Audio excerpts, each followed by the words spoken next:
দর্শক বন্ধুরা, আবারও স্বাগতম ফিটোম্যাটের ইউটিউব চ্যানেলে। আমি ডক্টর প্রদীপ গোস্বামী, ডিরেক্টর ফিটোম্যাট ওয়েলনেস, আপনাদের সামনে আজকে বন্ধ্যাত্ব বিষয়ে কিছু তথ্য রাখব। বন্ধ্যাত্ব এবং বয়স এটি অতীব গুরুত্বপূর্ণ একটা ইস্যু এবং সমস্যা। আগেকার দিনে বেশিরভাগ ক্ষেত্রেই প্রেগন্যান্সি 20, 25, 30-এর মধ্যে হয়ে যেত। সময় পাল্টাচ্ছে, জীবনযাত্রার যে পরিধি সেগুলো চেঞ্জ করে যাচ্ছে। সেই জন্য এখন অনেক মহিলাদেরই প্রথম প্রেগন্যান্সি আস্তে আস্তে বয়সটা কিছুটা বেড়ে যাচ্ছে। এবার যখনই এই জিনিসটা হয় তখনই কিন্তু মনের মধ্যে কিছু অ্যাংজাইটি বা টেনশন হয় যে আমার বয়সটা বেড়ে যাচ্ছে, আমার কি বাচ্চা আসতে কোনো দেরি হবে। তাই জন্য আজকে আমি একটা সিচুয়েশন যেটা বলবো যে আজকে আমার বয়স 39 বছর, আমি বাচ্চা করতে চাইছি। এবার এতদিন বিভিন্ন কারণেই আমার বাচ্চার চেষ্টা করা সম্ভব হয়নি। তো আমার 39 বছর বয়স, আমি কি করব? আমি এখন বাচ্চা আনার কথা ভাবছি, আমি এবং আমার স্বামী বাচ্চা আনার কথা ভাবছি। আমি কি করব? ঘাবড়ানোর কিছু নেই। স্টিল মেজরিটি কেসেই নর্মাল প্রেগন্যান্সি আসবে এবং বেশিরভাগ ক্ষেত্রেই কিন্তু বাচ্চা নর্মালি হবে। কিন্তু তা সত্ত্বেও বিশেষ কতগুলো জিনিস আমাদের কনসিডারেশনের মধ্যে রাখতে হবে।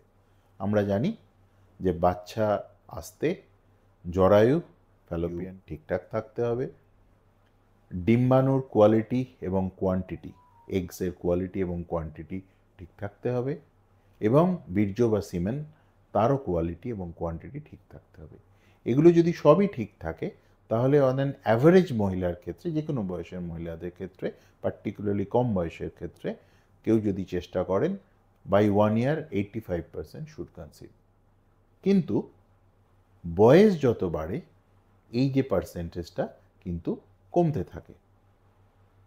কারণ কি না, বয়সের সঙ্গে সঙ্গে মেইন চেঞ্জ যেটা হয় সেটা হচ্ছে ডিম্বাণুর কোয়ালিটি এবং কোয়ান্টিটি। এটা একটা ন্যাচারাল প্রসেস, এরকম নয় যে এটা খুব একটা অ্যাবনর্মাল বা প্যাথোলজিক্যাল প্রসেস। সো বয়সের সঙ্গে সঙ্গে ডিম্বাণুর সংখ্যাও কমতে থাকে এবং ডিম্বাণুর কোয়ালিটিও কমতে থাকে। এছাড়া আরও কিছু কিছু কন্ডিশন বয়সের সঙ্গে সঙ্গে ডেভেলপ করতে পারে। যেমন ধরুন, ইউটেরাসে এক ধরনের টিউমার হয় যেটা খুবই কমন, যেটাকে আমরা ইউটেরাইন টিউমার বা ফাইব্রয়েড বলে থাকি। এটা কিন্তু বেশিরভাগ ক্ষেত্রেই, ভাস্ট মেজরিটি ক্ষেত্রে এটা ক্যান্সার বা খারাপ কিছু নয়। কিন্তু অনেক ক্ষেত্রে এটা অ্যাসিমটোম্যাটিক থাকে, মানে কোনো সিমটম পাওয়া যায় না। এই হেভি পিরিয়ড ব্যথা কারুর ক্ষেত্রে হয়, পার্টিকুলারলি যদি খুব বড় হয়ে যায়, বা ড্র্যাগিং এফেক্ট বা পেট ভারী ইত্যাদি লাগতে পারে। কিন্তু ছোটোখাটো ফাইব্রয়েডের ক্ষেত্রে কিন্তু কোনো সিমটম নাও থাকতে পারে। সুতরাং ইউটেরাইন ফাইব্রয়েড, যেটা যদি ইউটেরাসের মধ্যে পার্টিকুলারলি বড় হয় অথবা ইউটেরাসের ভেতর দিকে থাকে, ক্যাভিটিকে অ্যাফেক্ট করে, তাহলে কিন্তু এজের সঙ্গে বাচ্চা আসতে দেরি হতে পারে। আর কি হতে পারে? এন্ডোমেট্রিওসিস বলে একটা কন্ডিশন আছে, যেখানে বেসিক্যালি এগের কোয়ালিটি এবং ইউটেরাসের দেওয়াল যেটা মাসল তার কোয়ালিটিটা খারাপ হয় এবং পিরিয়ডের সময় ব্যথা হয়, প্রচুর ব্যথা হয় পিরিয়ডের সময়। তো বেসিক্যালি এই ধরনের জিনিস যদি কারো না থাকে, কেউ যদি বাচ্চা আনার জন্য বেশি বয়সে 39, 38 এই সময়ের মধ্যে বাচ্চা আনার কথা ভাবছে, পিরিয়ড রেগুলার হচ্ছে, মেলামেশার কোনো সমস্যা নেই, ডেফিনেটলি তারা অ্যাটলিস্ট 3 থেকে 6 মাস বাচ্চা আনার জন্য নর্মাল পদ্ধতিতে চেষ্টা করতে পারেন। যদি না আসে সেক্ষেত্রে আপনারা ডাক্তারের পরামর্শ নিতে পারেন। যদি it's a good practice, particularly বেশি বয়সের প্রেগনেন্সির ক্ষেত্রে আপনারা বেসিক ইনভেস্টিগেশনসগুলো করিয়ে নেবেন। যেমন ধরুন, আপনার ব্লাড প্রেশারটা ঠিক আছে কিনা, আপনার ব্লাড সুগারটা ঠিক আছে কিনা, আপনার কোলেস্টেরল ইত্যাদি এগুলোর কোনো সমস্যা আছে কিনা, এর সঙ্গে আপনার পিরিয়ডটা রেগুলার হচ্ছে কিনা, পিরিয়ডে ব্যথা যন্ত্রণা বিশেষ কিছু হচ্ছে কিনা, বা একটা বেসিক আল্ট্রাসাউন্ডের সাহায্যে জরায়ুর মধ্যে কোনো ত্রুটি বা কোনো টিউমার আছে কিনা এগুলো দেখে নিতে হবে।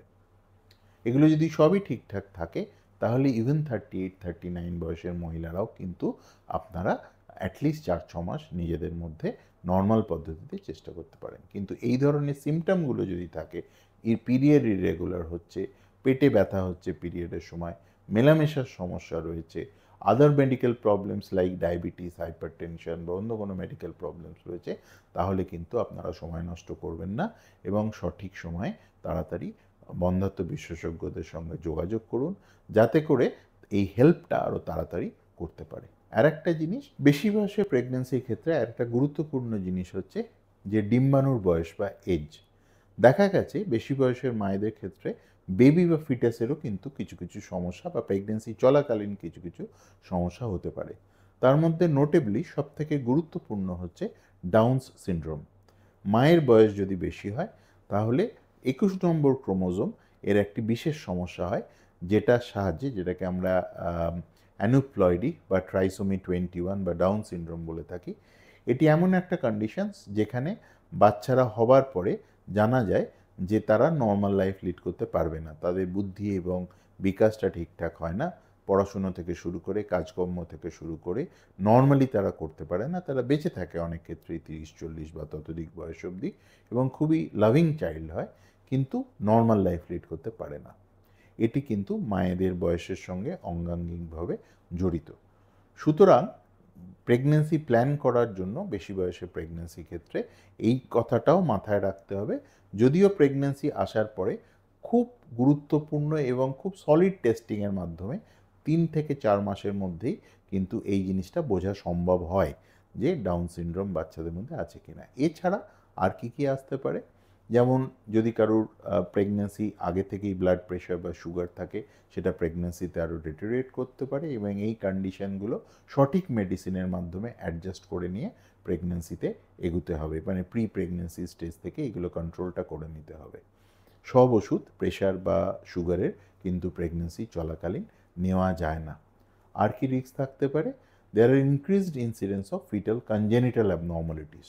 সুতরাং বেশি বয়সে যে মায়েরা প্রেগনেন্সি আসছেন বা কথা ভাবছেন, প্রেগনেন্সি আসার পর কিন্তু তাদের বাচ্চাকে সঠিকভাবে 2বার বা 3বার প্রেগনেন্সির শুরুর দিকে চেক করে নিতে হবে, পার্টিকুলারলি সঠিক অ্যানোমালি স্ক্যান এবং ফিটাল ইকোকার্ডিওগ্রাফির মাধ্যমে, যে বাচ্চাটা সঠিকভাবে গঠনগতভাবে তৈরি হলো কিনা। আর কি হতে পারে? There are increased risk of preterm labour in elderly women, মানে হচ্ছে সময়ের আগেই ব্যথা যন্ত্রণা শুরু হয়ে যাওয়া, জল ভেঙে যাওয়া ইত্যাদি ইত্যাদি। সুতরাং বেশি বয়সে প্রেগনেন্সিকে ইউজুয়ালি আমরা হাই রিস্ক প্রেগনেন্সি হিসেবেই গণ্য করে থাকি, কিন্তু অ্যাট দ্য সেম টাইম অনেক প্রেগনেন্সি কিন্তু নর্মালি থাকবে, কম বয়সে প্রেগনেন্সির মতনই। কিছুটা এক্সট্রা কশন নিতে হয়, সঠিক ইনভেস্টিগেশনের মাধ্যমে প্রেগনেন্সি আসার আগে থেকেই কোনো রিস্ক ফ্যাক্টর বা কোনো অ্যাবনর্মালিটি থাকলে সেটা জেনে নিতে হয় এবং বিজ্ঞান আমাদের সেই ক্ষমতাটুকু দিয়েছে। বেশি বয়সে প্রেগনেন্সি নর্মাল পদ্ধতিতেই আনা সম্ভব এবং প্রেগনেন্সি চলাকালীন সেটা সঠিকভাবে ম্যানেজ করে একটি সুস্থ সন্তান দেওয়া সম্ভব। এই ব্যাপারে আশা করব আপনাদের আমার এই বক্তব্য ভালো লাগলো। ধন্যবাদ।